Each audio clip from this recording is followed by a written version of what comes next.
Assalamualaikum warahmatullahi wabarakatuh. Kami dari kelompok 4 akan mempresentasikan hasil kerja kami dengan tema krisis daging sapi Indonesia. Saatnya kebijakan mendukung produksi lokal.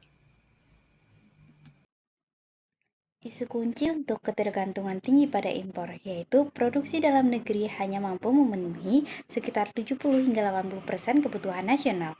Indonesia sangat bergantung pada impor sehingga pasar rentan terhadap fluktuasi harga global. Ketergantungan ini melemahkan posisi peternak lokal dalam persaingan pasar. Adapun tantangan tingkat peternakan dan produksi, biaya pakan tinggi dan akses bibit unggul terbatas. Skala usaha kecil dan teknologi budidaya masih tergolong rendah. Infrastruktur hilir seperti RPH dan rantai dingin belum memadai. Akibatnya, mutu dan harga daging lokal kalah bersaing dengan produk impor. Adapun kebijakan impor tidak menyentuh akar masalah, yaitu impor dijadikan stabilisasi harga. Pada bagian pendahuluan, adapun permintaan daging sapi Indonesia terus meningkat seiring pertumbuhan penduduk, peningkatan pendapatan, dan perubahan pola konsumsi. Adapun konsumsi yang hanya bisa mencapai 2,57 kilo per kapita per tahun dan hanya bisa memenuhi kebutuhan nasional sebesar 720.000 per ton. Kedarkunan impor ini menunjukkan adanya masalah struktural pada agribisnis sapi potong. Pandemi COVID-19 memicu masalahnya memperjelas kerentanan pasokan akibat gangguan logistik. Kebijakan pemerintah juga masih bersifat reaktif dan fokus pada stabilisasi harga melalui impor. Kondisi ini menegaskan perlunya arah kebijakan baru yang memprioritaskan perkuatan produksi nasional. Bisa lihat di sini, nilai produksi domestik hanya bergerak di kisaran 486 sampai 518.000 ton tanpa peningkatan yang signifikan. Hal ini menunjukkan bahwa kapasitas produksi lokal belum mampu untuk memenuhi permintaan pasar yang ada. Lalu, nilai impor meningkat dari 220.000 ton menjadi 340.000 ton sebagai respon untuk menutup defisit produksi domestik yang tidak tercukupi.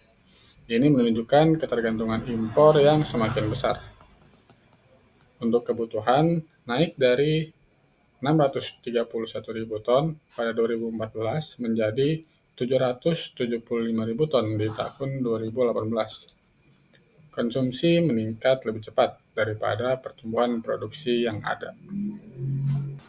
Nah, untuk kondisi COVID dan pasca COVID sendiri, itu dapat dilihat bahwa terdapat penurunan yang sangat signifikan untuk produksi domestik di tahun 2020.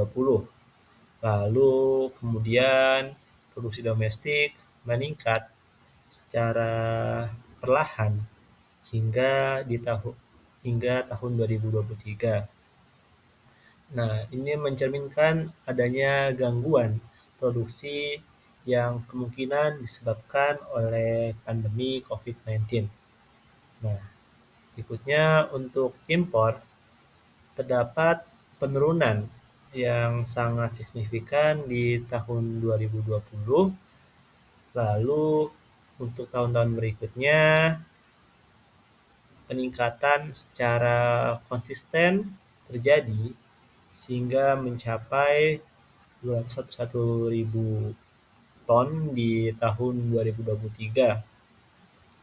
Nah, tren ini menunjukkan ketergantungan impor kembali naik seiring dengan peningkatan atau pemulihan pasar. Nah, hal tersebut juga menunjukkan bahwa peningkatan permintaan daging sapi itu lebih besar dibandingkan peningkatan produksi domestik.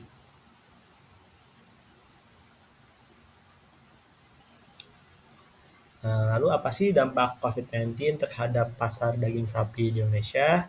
Yang pertama, terdapat guncangan permintaan di mana mobilisasi dibatasi yang mengakibatkan konsumsi turun terutama pada sektor hotel, restoran, dan catering. Juga pendapatan rumah tangga yang melemah mengakibatkan rumah tangga mengurangi konsumsi protein hewani. Yang kedua, konsekuensi terhadap impor dan stok, di mana impor yang dilakukan pra-pandemi itu tidak terserap, sehingga mengakibatkan penumpukan stok daging impor. Nah, berikutnya, kebijakan impor reaktif juga mengakibatkan oversupply dan tekanan pada peternak lokal. Yang ketiga, disrupsi rantai pasok, di mana akibat transportasi yang dibatasi, yaitu biaya distribusi yang meningkat. Selain itu juga rantai pasok dingin yang terganggu mengakibatkan pasokan menjadi mahal, lambat, dan juga rentan. Agribisnis sapi potong di Indonesia sendiri masih menghadapi krisis struktural, yang mana hal ini ditandai dengan rendahnya produktivitas, biaya produksi tinggi, serta ketergantungan terhadap impor. Oleh karena itu, transformasi sistem dari hulu hingga ke hilir sangat diperlukan untuk menciptakan rantai pasok yang efisien, terintegrasi, dan berkelanjutan. Berikut ini beberapa strategi penguatan agribisnis sapi potong yang dapat diterapkan di Indonesia. Yang pertama yaitu dengan penguatan subsistem hulu. Hal ini bisa difokuskan pada peningkatan kualitas bibit melalui pembibitan berbasis wilayah, inseminasi buatan atau IB, dan pemulihan terarah. Upaya efisiensi juga bisa ditempuh melalui inovasi pakan lokal, pemanfaatan limbah pertanian, dan pengembangan silase untuk menekan biaya produksi. Yang kedua yaitu dengan modernisasi peternak atau on-farm. Hal ini bisa dilakukan melalui konsolidasi usaha dalam bentuk koperasi atau klaster guna memperkuat akses modal, teknologi, serta manajemen budidaya. Peningkatan kapasitas peternak juga ditekankan melalui pelatihan di lapangan, manajemen pakan, kesehatan hewan, dan perbaikan reproduksi. Yang ketiga yaitu dengan penguatan subsistem hilir. Nah, hal ini bisa difokuskan pada perbaikan RPH atau rumah potong hewan berstandar NKV, penguatan fasilitas cold chain, serta distribusi berpendingin untuk menjaga mutu daging lokal agar mampu bersaing. Digitalisasi pemasaran dan pemangkasan rantai distribusi juga diperlukan untuk menurunkan biaya logistik dan mengurangi disparitas harga antar wilayah. Yang keempat, yaitu dengan reformulasi kebijakan impor. Nah, kebijakan impor ini perlu direformulasi agar mendukung pengembangan produksi domestik dengan mengutamakan impor sapi dibanding daging beku, serta melakukan diversifikasi negara pemasok.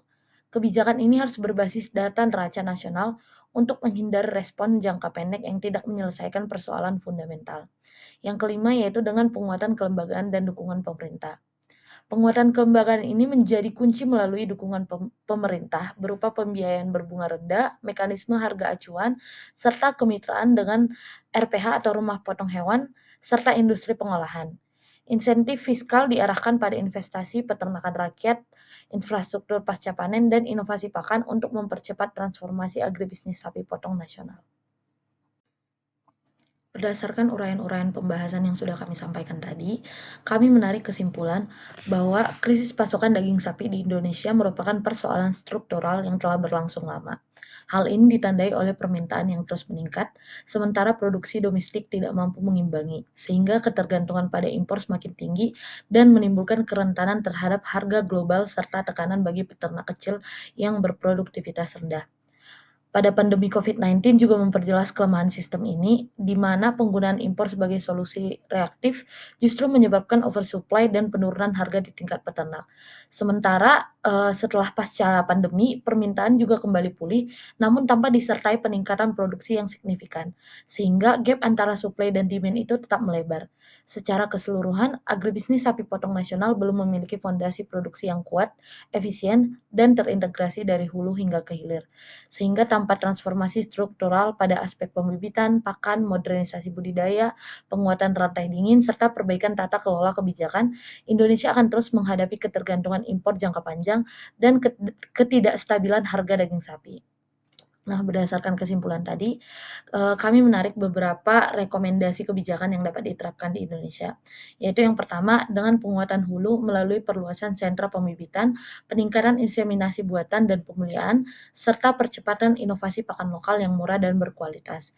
Yang kedua, yaitu dengan peningkatan skala usaha peternak melalui koperasi atau klaster dengan dukungan pelatihan teknis untuk manajemen pakan, kesehatan hewan, reproduksi, dan teknologi budidaya. Yang ketiga, penguatan hilir dengan percepatan investasi RPH atau rumah potong hewan berstandar NKV, cold storage, transportasi berpendingin, serta digitalisasi distribusi untuk meningkatkan efisiensi dan mutu daging. Yang keempat yaitu dengan reformulasi kebijakan impor berbasis data nasional dengan fokus pada impor sapi bakalan dan diversifikasi negara pemasok untuk mengurangi risiko ketergantungan. Yang kelima yaitu dengan dukungan pemerintah melalui akses pembiayaan murah, harga acuan, insentif fiskal, serta regulasi yang konsisten untuk memperkuat kelembagaan peternak. Dan yang terakhir yaitu dengan penyusunan roadmap jangka panjang yang menekankan kemandirian produksi, pengembangan sumber daya manusia, inovasi teknologi, dan integrasi sistem agribisnis dari hulu hingga ke hilir.